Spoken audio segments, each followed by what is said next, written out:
Bah alors Ferland Mendy, qu'est-ce qui se passe? Ça va pas de lâcher des tacles de malade mental comme ça en fin de match? Un petit peu de frustration mon petit? Et qui a Mbappé, va falloir commencer à prendre les joueurs en marquage en corner. Parce que moi on m'a dit c'est fini, PSG, on s'amuse, on revient pas défendre. On est dans une institution, le plus grand club du monde. Maintenant Kylian va se mettre à défendre. Il faut prendre les joueurs au marquage sur corner mon petit Kylian.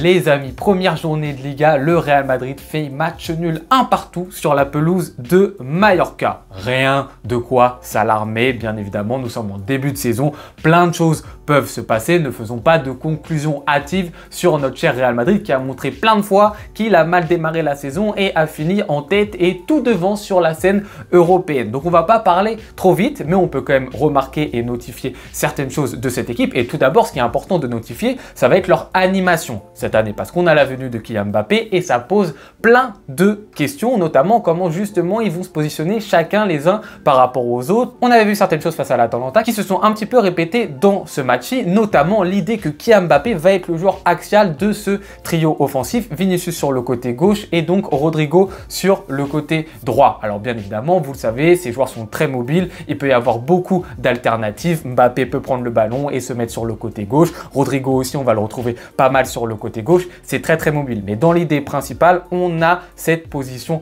pour ces trois joueurs-ci. Un Real Madrid qui entame pas très bien le match. Les 5 premières minutes sont pour Mallorca. Match à domicile, etc.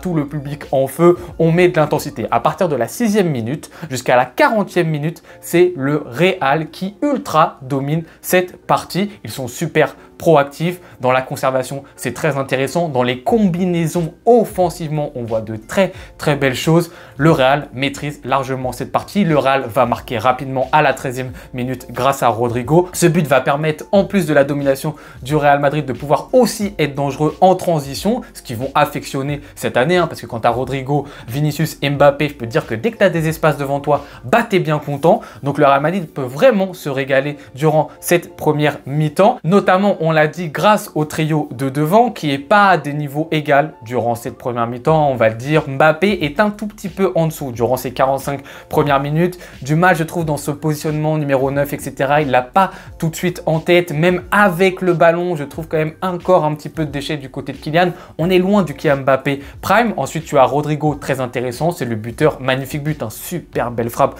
de Rodrigo. En plus de ça, c'est le seul des trois qui, lui, fait les efforts défensifs. Et ça, c'est à souligner. Et Vinicius, ensuite, qui pour moi est le meilleur des trois, hein. Surtout ballon au pied, un joueur mais ultra dangereux, constamment il fait peur aux défenseurs adverses par sa vitesse, ses changements de rythme, son dribble. C'est vraiment un super joueur Vinicius, vraiment il fait peur. Quand t'aimes pas le Real Madrid et que tu vois Vinicius prendre le ballon sur son côté gauche, tu sais que vite fait tu vas être mis en danger. Vraiment c'est un cran au-dessus, un tout petit peu limite de Kylian Mbappé, hein. Alors que vous m'auriez dit ça il y a 5 ans, j'aurais dit mais jamais les trajectoires des joueurs, Kylian Mbappé il va être devant Vinicius large.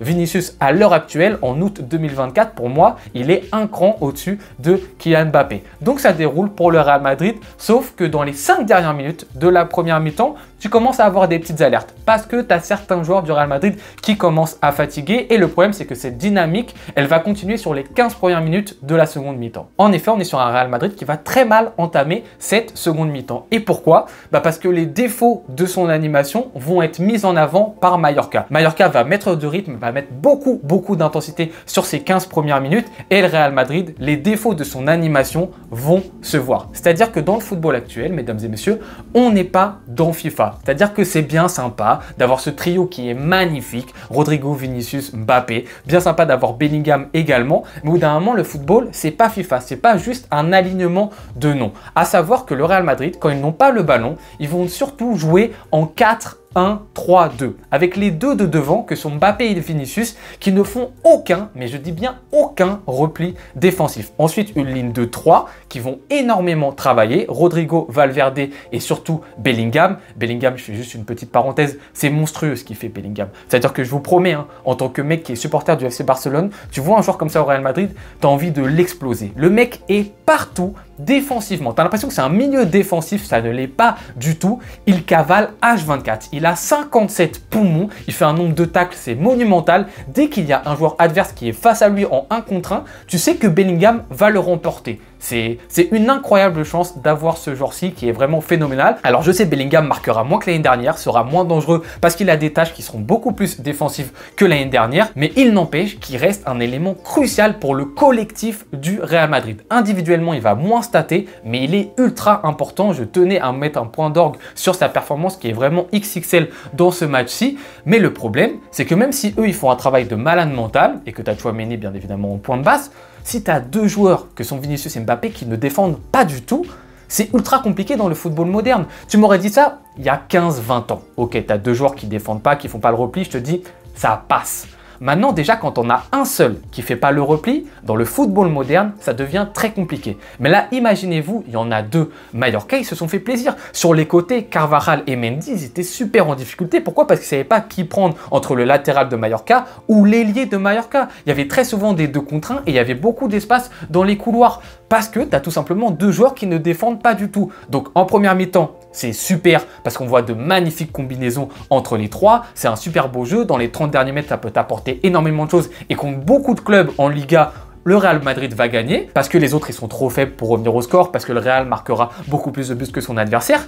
Mais quand tu vas tomber sur des équipes en Liga qui vont être des équipes du niveau premier tiers ou des équipes européennes en Ligue des Champions, ça va être très compliqué de jouer avec les trois attaquants comme ça. Surtout s'il y en a deux qui ne font pas les efforts. Alors lequel d'entre eux va faire? Est-ce que ça sera Mbappé, Vinicius? Mais je pense qu'il faut que ça change du côté du Real Madrid parce que sinon on va se retrouver dans des configurations comme celles dans lesquelles ils ont été durant les 15 premières minutes de cette seconde mi-temps où ils se font égaliser sur un très beau but de Mouriki sur corner. D'ailleurs, je fais une autre petite parenthèse. Mouriki, c'est un super joueur. Moi, je le vois que quand il joue contre le Barça ou le Real Madrid parce que je regarde Mallorca à ces moments-là. À chaque fois que je le vois jouer, ce mec est monumental. Un joueur pivot qui se bat pour le collectif. C'est voilà, il n'a pas la gueule de l'emploi, hein, mais quel joueur Mouriki. C'est vraiment un gros charbonneur. Et Mbappé, qui ne le colle pas du tout. Voilà, Mbappé qui ne défend pas du tout sur Mouriki. Et quand je parle en général de la défense de Mbappé et Vinicius, c'est pas sur ce genre de situation. Hein. C'est dans la globalité quand Mallorca a la possession du ballon. Mais là, une nouvelle fois, tu remarques que Mbappé au marquage sur Mouriki, c'était une très mauvaise idée.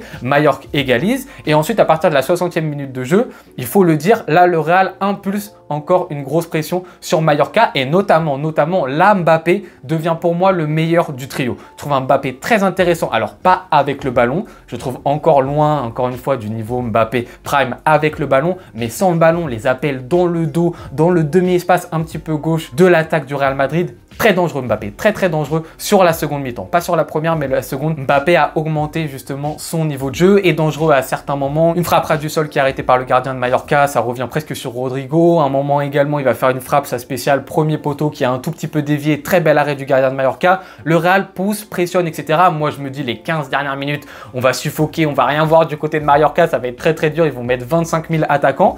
Finalement, les 15 dernières minutes, Mallorca arrive un petit peu à garder le rythme et même en transition aurait pu à certains moments mettre le but du 2-1. Mais le Real Madrid finalement qui se crée pas tant d'occasions que ça sur les 15 dernières minutes. Mais voilà, ils essaient vraiment de mettre le plus d'attaquants possible, etc.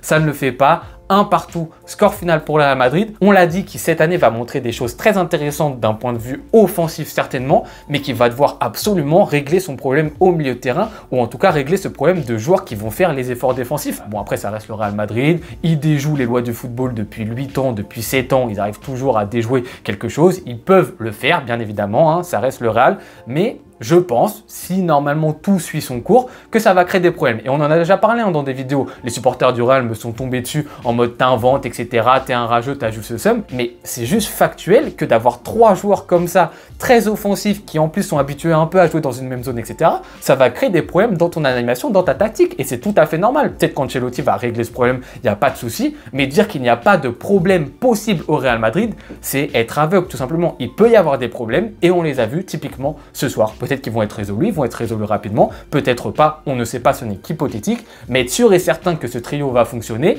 c'est pas forcément sûr. Je parle pour le collectif dans son entièreté du Real, pas que pour les phases offensives. Voilà les amis, c'était ma réaction à ce match nul du Real. Le Barça est donc devant le Real avec 2 petits points d'avance. Je pense pas forcément que ça va durer ultra longtemps, mais pour l'instant, on prend du côté du Barça. Les amis, je vous remercie beaucoup d'avoir regardé cette réaction. N'hésitez pas vous à me dire ce que vous avez pensé de ce match-ci, que vous soyez supporter du Real ou du Barça, je me ferai un plaisir de vous répondre comme d'habitude. Je vous souhaite bonne journée ou bonne soirée. Très bon début de semaine également. Les amis, on se retrouve très bientôt. Ciao.